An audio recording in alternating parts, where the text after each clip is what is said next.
All right, well, I have the incredible privilege of getting to introduce a legend. Y'all better be ready. Better be ready. I'm actually going to read your bio. Do you not want me to? Okay, I'm going to read her bio, and then I'm going to tell you who she really is, okay? Because some of you might be new to Harmony. Survivor of exploitation turned UCLA honor student. Harmony's goal is to help women and girls entrenched in sexual exploitation find freedom. Armed with personal experience, evidence-based theories, and a master's degree in social work, thank you, she comprehensively sheds light on the impact of a pornified culture and the lives of those trapped within it.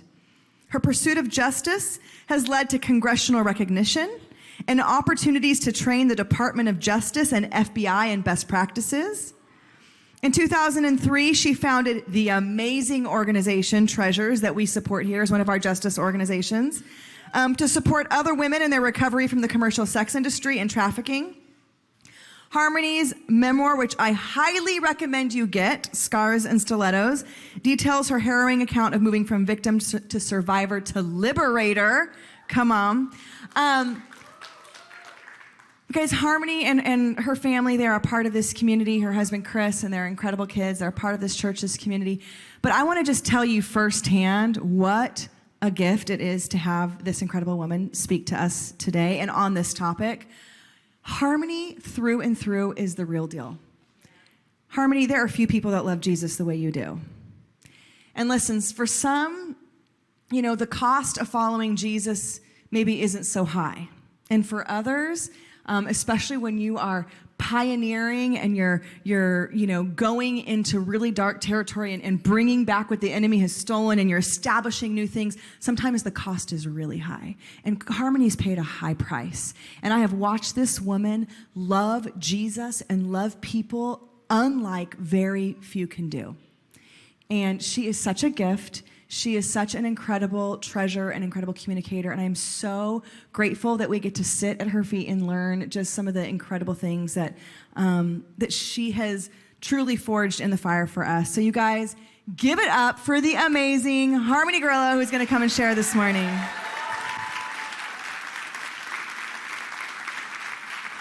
Thank you, guys. Good to be here. I got to say hi to my family watching online, specifically. Hi, Luca. My 3-year-old, whenever he sees me live, he's like, hi, mommy. She's not talking to me. So, hi, Luca. They're watching as long as my husband could pull himself away from all the Brady Belichick drama and coverage today. Is anyone else very excited for the game? Yes. We're Brady all day. We followed Brady. Oh, haters. It's so good to be here. We're gathering again. We're doing it. Is anyone else feeling very awkward about it? No, just me? I feel like I need to be re-socialized. And I'm like, I like you, but don't hug me. And people go to shake my hand. I'm like, I give them an elbow. Just me? No, you, okay. The people online, they understand what I'm talking about. You guys, I own surgical masks and surgical gloves and all of the hand sanitizer before the pandemic, okay? Y'all are in my playbook now. This is how I live. We would quarantine our own children when they got sick before COVID. So anyways, that's what we're dealing with. I'm cool with it. But yeah, the pandemic has been especially hard, I would say, on extroverts in terms of the quarantine, wouldn't you say? As an introvert, it was like, I know there's been a lot of pain surrounding the pandemic and the virus itself, but the quarantine, I'm like, do you know that one of an introvert's favorite things is a canceled plan? Because we're like, I just got some more free time. I'm going to go stare at a wall. I'm going to go reorganize my closet. I was, what is it, a home edit? I edited my whole home, okay? Very happy about it. But we had to make all these decisions, like who's in your pod, who's in your bubble, are they in, are they out? You invited them in, then you realize they're annoying. You try to get them out of your pod. It was a whole thing. But for real though, it's whether you're an introvert or an extrovert, it's been hard on us, right? And that's because we are designed for community. We're designed for community. So even introverts, I would say, probably got to the point where we're like, can we just have a party? And that's when we're in trouble. All right, so I want to read from Acts 2, the early community of believers in Acts. It says this: all the believers devoted themselves to the apostles' teaching and to fellowship and to sharing in meals, including the Lord's Supper, and to prayer. A deep sense of awe came over them all, and the apostles performed many miraculous signs and wonders. And all the believers met together in one place and shared everything they had. They sold their property and possessions and shared the money with those in need. They worshiped together at the temple each day. They met in homes for the Lord's Supper and shared their meals with great joy and generosity, all the while praising God and enjoying the goodwill of all the people. And this is the kind of community that God really is inviting us into, this kind of, sharing together, sharing what you have, all of us coming together. And there are a number of ways that are like kind of relating styles, right? This is a picture of what's called interdependence. And interdependence says, I am an autonomous person with my own unique strengths and abilities, and I can do things on my own, but I'm choosing to engage in community because I recognize that we're better together. When we all come together in our own autonomy and uniqueness, we're better together. This is also kind of what a collectivist society looks like. And that basically is just a term that describes how we relate in a group setting, right? So collectivist cultures, they value selflessness, what's best for society. They have a high priority on working together as a group, on family. This kind of collectivist mindset is something we see a lot in the Middle East, in South America, in a lot of Asian cultures. Collectivism, it's interdependence. On the other, and it's high responsibility. You have a high sense of responsibility, not for people, but to people, but also a high sense of freedom, right? Because you are an autonomous person. On the other hand, you have independence. This is another relating style. And independence basically says, I will do it by myself. There's a high sense of freedom, but a low sense of responsibility to others, right? Because people who operate in independence might believe falsely, like, I don't need other people. And sometimes this comes from woundedness, right? Like, I can't trust other people, so I'm just going to do it myself. If you want something done right, do it yourself, right? Independent thinking. And individualist cultures highly value independence. The United States is considered one of the most individualist cultures in the world. There's a high priority on autonomy, individuality, self-sufficiency, right? That's kind of how the U.S. operates. Another relating style is dependence. Dependence, basically the motto is, I can't do it by myself. I need other people, and I can't do it on my own. There's a low sense of freedom, but there's also a low sense of responsibility. And then the final relating style, and this is the one that we're going to spend the most time on today, is codependence. I have to help you before I can help myself. Codependence. I did want to say, actually, I want to back up real quick and talk about a place in America where you do see more interdependence and more collectivism is in communities where there's a lot of poverty. Because part of the poverty support system is that when you have money, you spend it and share it, because you know that at some point someone else is going to have the money and you're going to need them to share it with you. So there's a little bit more of a collectivist mindset tends to be in communities that deal with poverty. So I did want to say that. Okay. So before we get into the message and talking about codependency and boundaries, let's just take a moment and pray. Sound good? Okay. Oh, God, thank you. Thank you, Jesus, for your desire for intimacy with us.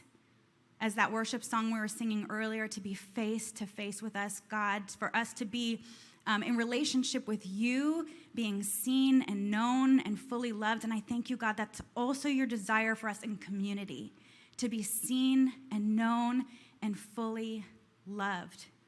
I pray, God, that today you would open eyes and bring revelation that would lead to just the breaking of unhealthy patterns of relationship. I pray even generationally, cycles of and ways of relating that are unhealthy would be broken today in the name of Jesus, and that you would draw us closer to a healthier relating style, not only with other people, but with you, God. I thank you, Lord, that you have created us paradoxically not only to be dependent on you, but also to have free will and to be free-thinking, autonomous individuals all at once. Pray that you would show us what that looks like, God. Show us how that translates to our relationship with you and with others. We love you. We love you. In Jesus' name, amen. Okay, so the term codependency, it's not just recovery jargon. It was, initially came out of when you think of it, you probably think of like AA or 12-step, right? But it's not just describing relationships between people and those struggling with addiction. It really is a relating style that is so subtle and sneaky and can infiltrate so many relationships and communities. And part of the reason is because we are designed for community, we are designed for relationship, we are designed for intimacy. And here's what codependency does for us. It gives us a sense of connection to other people without having to risk true vulnerability and relational pain. Because codependency says, I have to help you before I can help me. It's about meeting other people's needs. And in meeting people's needs, we can have a false sense of intimacy, but never ourselves have to be seen and known and vulnerable. So it's a sneaky thing. And I have to tell you, the reason I'm so passionate about talking about this is because truly, truly, truly, codependency almost wrecked my life. Like, legit. It took my previous marriage completely falling apart for me to recognize that codependency was something that had a huge grip on me. My mother, she's no longer with us, but she struggled with addiction. So I learned my earliest style, like my relating patterns, the way I related to other people, were established primarily in my relationship with my mother. And I learned very early on to be codependent. I learned that I was responsible for the wants, needs, and feelings of other people. And because of that, that is the way I connected to the whole world. That I definitely tended to draw people who struggled with addictions, but I also related that way to everyone. As we talked about earlier, I run an organization called Treasures. We help women find recovery and freedom from exploitation and trafficking. There's a lot of opportunity to be codependent in the helping field. There's a lot of opportunity to put that superhero cape on and constantly arrive for everyone else's needs and never take responsibility for your own wants, needs, and feelings. And I certainly was in that pattern with my leadership, with how I ran my organization. I was in that pattern with every friend that I had. I was in that pattern, unfortunately, with my ex-husband. And I remember one night, I was sitting there and I had my 10-month-old daughter in my arms.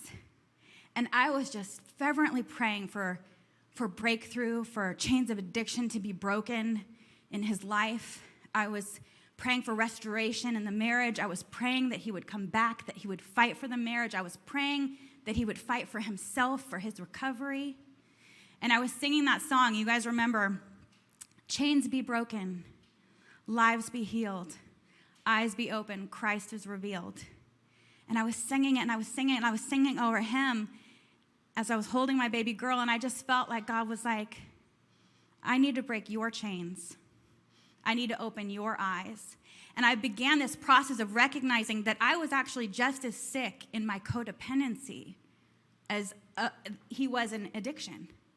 That my addiction was trying to fix and control and change his addiction. My addiction was trying to fix and control and change the people's problems, everyone's problems in my life.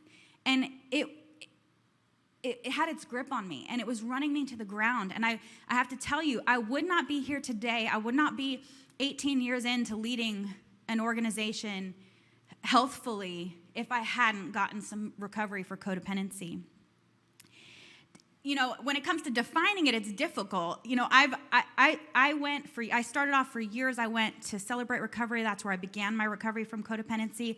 I drove every Friday night in traffic, LA traffic to Orange County, every Friday night for 2 years with a baby in the back seat because I was hungry for recovery. And I've been, learning about codependency and growing and finding freedom from it for, 12 and a half years now. And I still don't know the actual definition because no one has really agreed on one, right? And so in one of the definitions that I came across that I actually liked was from Danny Silk. Some of you guys know him. He says, codependency is driven by the agreement that I work harder on your problems in your life than you do.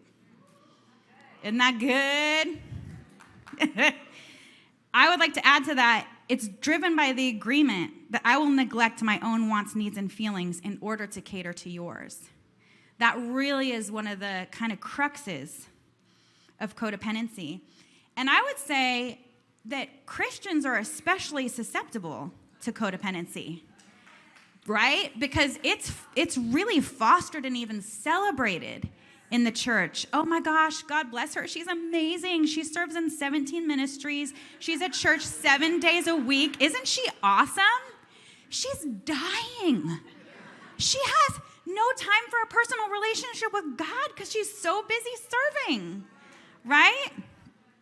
And that line between codependency and people-pleasing and actually serving gets blurred, right? And it's difficult to distinguish it. And people are encouraged in many church communities and church kind of settings to pour themselves out and pour themselves out and pour themselves out and neglect themselves in the process.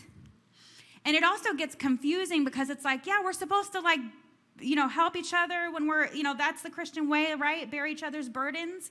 And it does get a little confusing. I love the clarity that Dr. Cloud and Townsend, two of my favorite authors, bring to this whole thing. They break it down for us. So basically, Galatians 6 says this: carry each other's burdens, and in this way you will fulfill the law of Christ. If anyone thinks they are something when they are not, they deceive themselves. Each one should test their own actions. They can take pride in themselves alone without comparing themselves to someone else, for each one should carry their own load. It sounds like a contradiction. The passage starts out and it says, carry each other's burdens. But then it ends by saying, but each of us are to carry our own load. It's like, okay, wait, what am I supposed to carry? But Cloud and Townsend break it down in their book Boundaries, and they say a burden, the word for burden, that Greek word for burden, means excess weight. A burden is something that it's too heavy to carry on your own. It's something that could crush you, right? The word load, the Greek word, is knapsack, and it represents your daily responsibilities. So the things you need to take care of in your own life on a daily basis. So yes, we're supposed to help each other with each other's burdens, those things that are too heavy and too difficult to bear. But each one of us needs to remain responsible for our own knapsack, for our own, what is ours to own. What is ours to own is our wants, needs, feelings, actions, choices, perspectives, behaviors, right? That's on me. And what happens is we get confused and we try to take responsibility for other people's knapsacks, and in the process are actually disempowering them and enabling often bad behavior. Thank you, just turning my pages here. Okay, so we're gonna go through 4 signs of codependency. The first one we've kind of briefly touched on, but it's constantly putting the wants, needs, and feelings of other people above your own. Of course, there are times in our life where we have to sacrifice and prioritize other people. Like I can't just be to my children like, I'm sorry, I'm not taking care of your wants, needs, and feelings because I got to go to the spa today. They are dependent on me. Like I obviously have to take care of them. When it comes to aging parents, right? People maybe struggling with illnesses that are loved ones. Yes, there are times we have to sacrifice, and we might have to, set aside some of our own wants, needs, and feelings to arrive for other people. But if putting aside your wants, needs, and feelings for the sake of other people becomes a primary way of relating, that's when it's codependent. So, and the other thing about it is a lot of times we think we're helping people when actually, especially when it comes to people who are stuck in harmful habits and behaviors and relationships, our codependency is actually enabling them. We're actually continuing to perpetuate the negative patterns in their life by enabling them when we think we're helping them. The second sign of codependency is having difficulty saying no. I have to say, like, I am a recovering people pleaser to the max. No was barely in my vocabulary. And this was established early on, like I said, in my childhood, with a mother as an addict and learning this way of relating to people. And then, as Jen mentioned, I've overcome exploitation. And in exploitation in the commercial sex industry, you don't get to have a no. You're actually paid pretty much to give up your right to say no, and your whole job is to say yes and cater to the wants, needs, and demands of other people. And so I didn't know how to say no. It's been a huge process for me to do, as Cloud and Townsend say, to exercise my no muscle. So having difficulty saying no. And, one of the things with codependency is a lot of times we do things for other people, but then we find ourselves feeling resentment because we feel obligated. So even our yes isn't a true yes if we don't have the right to say no, right? Because if you're doing something out of obligation and compulsion and you don't recognize that you are actually empowered to say no, then your yes doesn't mean as much, and you end up feeling resentful and frustrated about your yes. So, and the truth is we get to choose. So now when I'm asking myself, am I going to say yes to something, some of the questions I ask myself are, is it healthy? Will I regret it? Is it realistic? Will saying yes enable bad behavior? And then I can make a decision from there. The third thing is spending a lot of time focusing and thinking about worrying about other people's problems and circumstances. And that's, again, one of the tricks of codependency is that I get to be so focused on your problems and your circumstances that I actually never have to deal with my own junk, right? And especially if, as codependents, we're surrounding ourselves with people who may be caught up in some addictions or unhealthy patterns, there's such a temptation to fall into pride and thinking, I'm really coming up pretty golden here. I'm looking pretty good compared to the addicts in my life. So what issues do I have to deal with? I'm good, right? I remember, unfortunately, my first reaction to some of the things my ex-husband was struggling with was, that's your problem. I haven't done anything wrong, right? Like, I'm coming up golden in this relationship. I have no part in this. And no, I am not responsible for any of his choices or actions or addictions, but I did have to look at, interesting, what drew me to him? Interesting, how have I perpetuated this? Where were my boundaries lacking along the way, which we're going to talk about later? The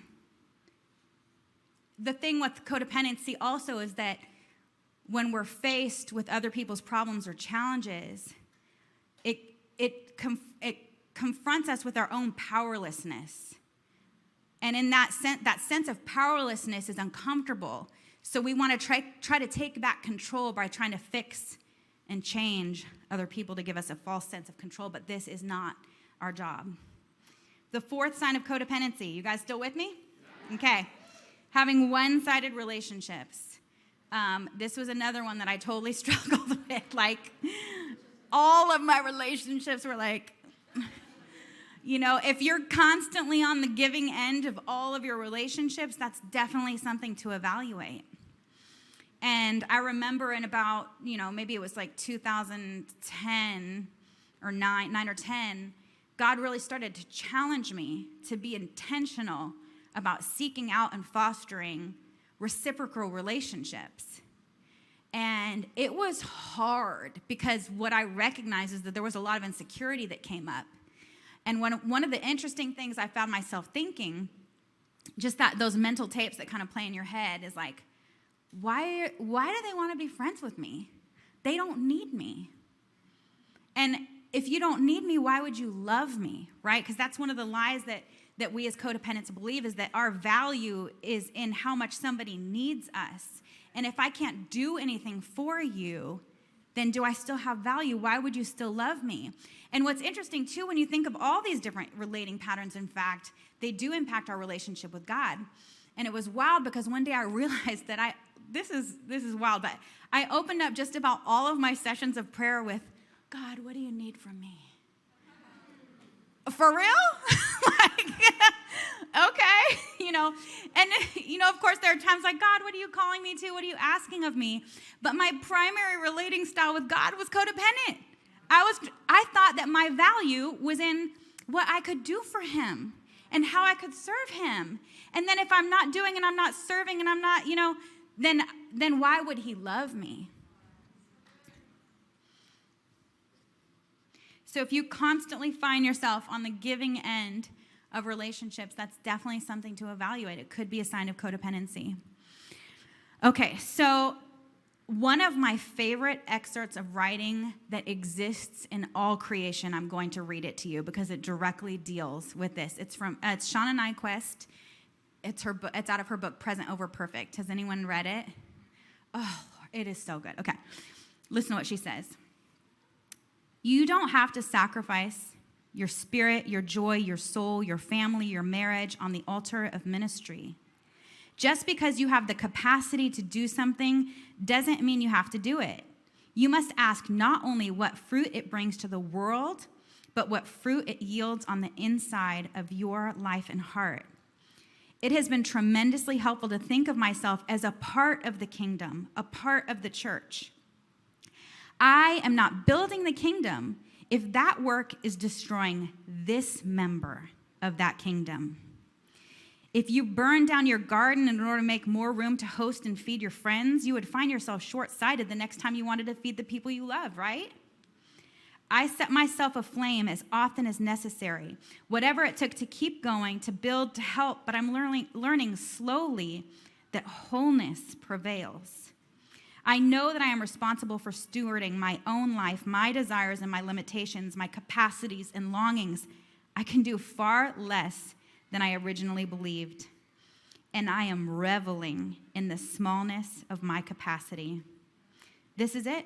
This is who I am. This is all I have to give you. It's not a fire hose, unending gallons of water knocking you over the force.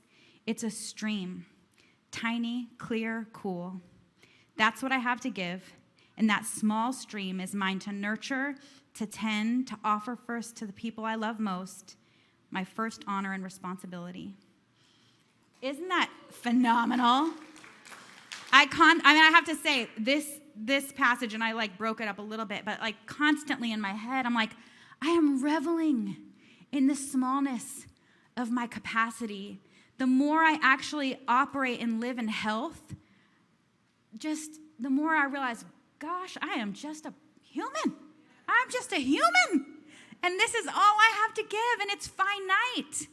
It's finite. I don't have everything to give. I am a human with a finite capacity, and I have to learn to steward and determine what is healthy for me to give out of that finite capacity and how I can replenish and nurture and steward my own capacity to give. So how do we protect, steward, and nurture that small, finite stream that we have to give from? Healthy boundaries. And we're going to spend the rest of the time talking about it. And so some of you guys might be like, I don't deal with codependency, and maybe you haven't connected as much to the first part of this message. Maybe you have a friend who deals with codependency. But this second part, healthy boundaries, is for all of us. Because healthy boundaries are healthy for all of us, not just those of us that have struggled with codependency. All right, so healthy boundaries. Boundaries define who we are not, what we will do, what we will not do, what we will tolerate, what we will not tolerate. Some examples of healthy boundaries, just in case it's helpful. There's all kinds of categories, but we're going to go through a few. Physical. I don't hug people I barely know. That's a boundary that you could set for yourself. I'm comfortable with PDA, or I'm not comfortable with PDA. My husband is comfortable with a lot more PDA than I am, so we have to meet in the middle. I need times when I have my own personal space away from people. I need a lot of those times. I will not tolerate being hit, pushed, grabbed. I will not be shaking hands during COVID, okay? That is one of my personal boundaries. Actually, I did a high five earlier, but I pulled out the sanitizer. And then I gave him sanitizer too. So we're good. Alex. Emotional boundaries. I want to share without receiving advice, AKA, I don't need you to fix me. I will not take responsibility for your feelings. Your feelings don't dictate my feelings. This is one of the biggest problems with codependency is I'm okay as long as you're okay. Are you okay? Because if you're not okay, then I can't be okay. Are you okay? You're not okay? Oh my gosh, then I'm not okay. How can I fix you and make you okay so that I can be okay? Because I can't be okay until you're okay. Like, that is codependency. And that is like, that's what my brain wants to do. And I have to be like, no, I'm okay and I can be okay even if you're not okay. And the closer and more intimate the relationship, the harder it is. With my children, I'm like, if they have big feelings, my codependency like spikes up in me, and I'm like, how can I fix it? But I'm working on it. Okay. In other words, when you are sad, I am allowed to not be sad. Have you ever noticed that in some relationships? That's like their emotional tone sets the room, and you feel the need to cater and rise and fall to their emotional tone. That's a codependent relating pattern. I can be okay even if you're not okay. You can be sad and I can arrive for you in your sadness, but I don't have to also be sad, right? I will not tolerate name-calling, belittling. Sexual boundaries. I will speak up, leave, get help when there is unwanted sexual touch or comments. As a survivor of lots of abuse and exploitation, I recognize that there are times when obviously your boundary has been victimized and crossed by someone that was outside of your power. So this boundary statement is not at all to shame anyone who has found their boundaries violated. But as a survivor of exploitation and abuse, I can also say it has been incredibly empowering to me to learn to have boundaries with people around me in this area. I'm comfortable with the following types of physical sexual intimacy in this relationship. I am uncomfortable with the following types of physical sexual intimacy. So when my husband and I first started dating, we talked about it. What are you comfortable with? He was very surprised that my choice was to wait till marriage to French kiss. That was a big surprise to him, but that was a physical boundary that I had, and ultimately it was to protect us, okay? To protect us from each other. And then he was like, that was a smart boundary. Because we made it, y'all. We made it to the wedding day. Before I'm intimate, I need the following. What do you need before you can be intimate with someone? Signs that someone doesn't respect your boundaries. Because you know what? If someone loves you, if they really love you, they will love your boundaries. I love it when someone tells me their boundary. Then I don't have to worry, wonder, guess. It's like, yes, thank you for telling me. So signs someone doesn't respect your boundaries: if you start doubting your boundary, you sense something's off, you make excuses for their behavior, you let them convince you that your boundary shouldn't be there in the first place, or you feel guilty about your boundary.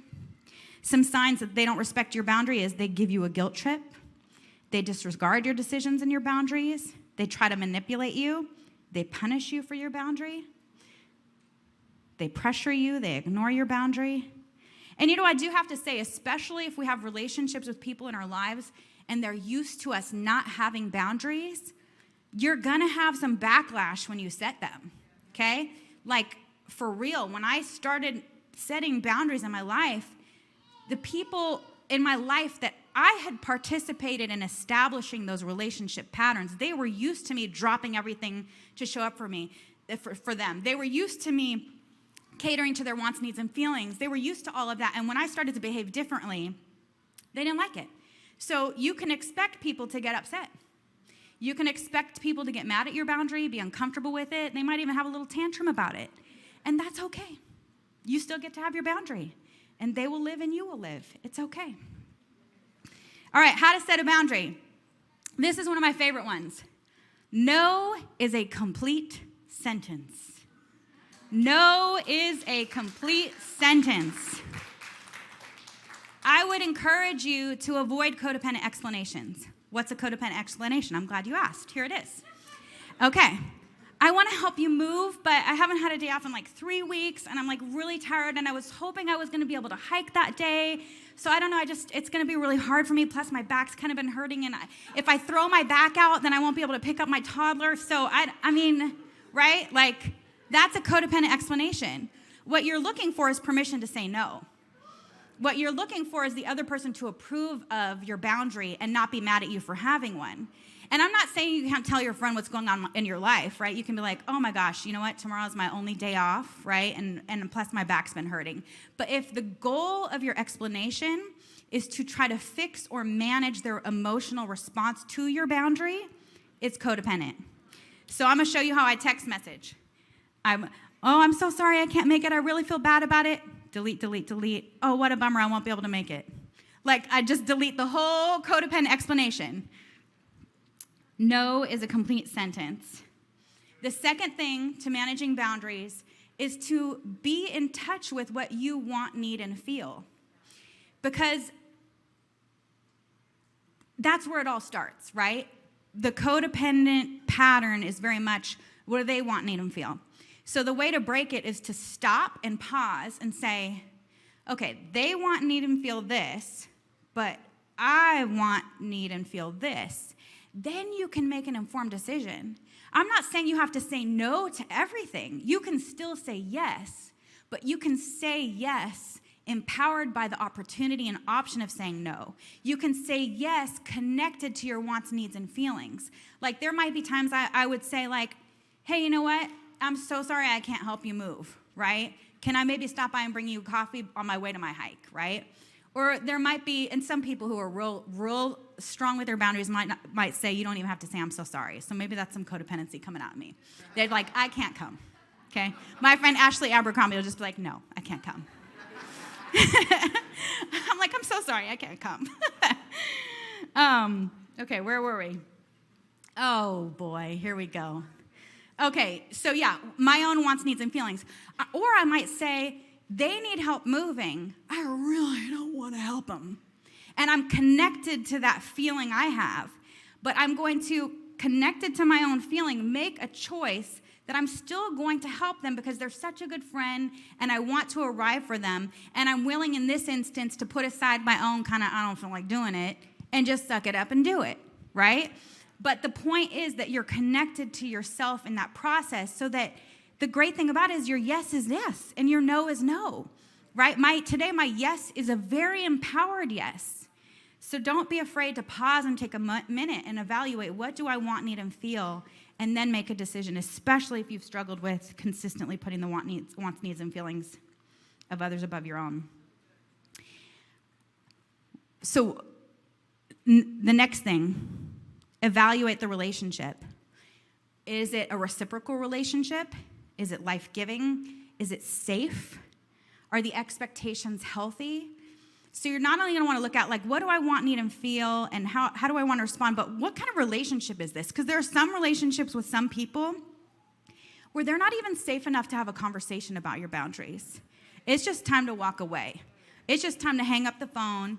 It's just time to create that space. You don't need to even explain to them, because if they're not a safe person, they're not going to respect your boundary in the first place, and no amount of sitting down and communicating it is going to get them to be like, oh, thank you for telling me no. I get it now. And you know what? That's right. You should take care of yourself. Gosh, what have I been thinking all these years, right? With people who are unsafe, they're not going to do that. So you're just going to have to set the boundary and maybe not even have a conversation about it, right? So evaluate, what is this relationship? Can I have a conversation about this boundary? Does my boundary need to be very rigid and strong and firm? Can it be flexible? Can I deliver it gently or kindly, or do I just need to be like, no, okay? So evaluate the relationship. The next thing, this is important, decide the consequences. My sponsor always said to me, a boundary is not a boundary if it doesn't have consequences. If you just keep saying, stop doing that, stop doing that. If I tell my toddler, stop doing that, stop doing that, stop doing that, stop doing that, that's not a boundary. Now I'm just nagging. If I'm like, hey, if you touch that one more time, you're going on a thinking time. Okay, there's the consequence. So decide, what will the consequences be if this person continues to cross and disrespect your boundaries? And then the final thing is to speak up if it's safe. If you've evaluated the relationship and determined that it's safe to speak up and follow through. Stay consistent. This is the hardest thing, because sometimes we start feeling guilty. Should I have done that? Should I have ended that relationship? They're mad at you. They're tantruming, right? And it's like, oh, I'm feeling bad. They're upset. I don't like that they're upset. I'm not used to being okay when they're upset. But following through on that boundary that you decide is healthy for your heart and healthy for your life is so important. So some boundary statements, just in case you need help with language. I used to sit on the phone with my sponsor for hours and be like, how do I say this? I don't know how to say this. Okay, so here's some examples. I'd love to be able to do that for you, but unfortunately, in light of my schedule, I won't be able to. This is one of my favorite ones. Okay, you ready? Today is my day off. Let's talk about that work-related thing on Monday when I'm back. That's like, take back your weekends or your days off, whatever your days off, take them back, okay? Another one, I'm not okay with comments like that. I need you to stop making them in front of me. I'm feeling disrespected right now. If you do not stop speaking to me that way, I will need to leave the room or hang up the phone or, so you get it. Okay, so if you have struggled with boundaries, with codependency in your life, what I want to encourage you in is that your wants, needs, and feelings, they matter. They matter. They matter to God as well. They matter to God as well. And He does not call us to set ourselves on fire to keep other people warm. We do not have to sacrifice ourselves on the altar of ministry. As we said earlier, you yourself are a part of the kingdom that you're seeking to build. You yourself are a part of that kingdom. We were created for reciprocal relationship. We were created to be seen, to be known. We were created for the kind of relationship where you can say and state your wants, needs, and feelings, and they can be heard by the other person who can then also say and state their wants, needs, and feelings. And both can exist at the same time. That's reciprocal relationship. Both can exist at the same time. God desires healthy reciprocal relationship for us. He desires that kind of interconnected community experience. And I have to tell you, it is one of the most life-changing, life-altering, healing, beautiful things I have ever experienced. And yes, it can be scary. Yes, it's difficult to risk being seen and known, especially when you're comfortable with those walls and those masks. But it is so worth it. It is so worth it. And that's what God desires for us. So before I leave, I have a couple quick resources for you. If you like quizzes, I love quizzes. I have a 3-minute quiz. Do you struggle with codependency? Maybe you're not sure, maybe you're not convinced, or maybe you just like taking quizzes. You can take it, and then I'll send you some additional resources to help you as you're navigating codependency, or your friend, right? Another resource that we have, my memoir that popped up earlier, you can grab that. It's just my story of overcoming abuse and exploitation and finding freedom. And then the final resource is someone I love, a guide to helping those stuck in harmful behaviors and relationships. I created this short little guide because this is really what I do with my life. It's like, so when we do have relationships with people who are stuck in harmful patterns and harmful behaviors and relationships, how do we actually help them in a way that's not codependent? How do we empower them to move towards health and change in their life that's healthy for us and empowering to them and not codependent? So it's a tiny little guide. It's like, I don't even know how many pages. It's very short, easy to read, but I created that as a resource, so hopefully it's helpful to you. All right, thank you guys for having me.